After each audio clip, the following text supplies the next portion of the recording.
Ito po, mag-unbox po tayo ng stapler. Buksan nyo lang po itong sa gilid. Enjoy stapler.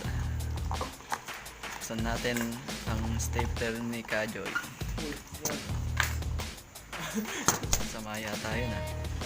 Oops. Kinang-kinang pa. Bagong bago.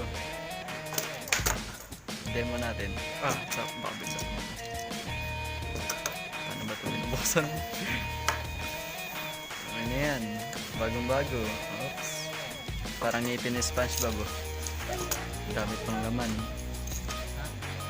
Yun lang.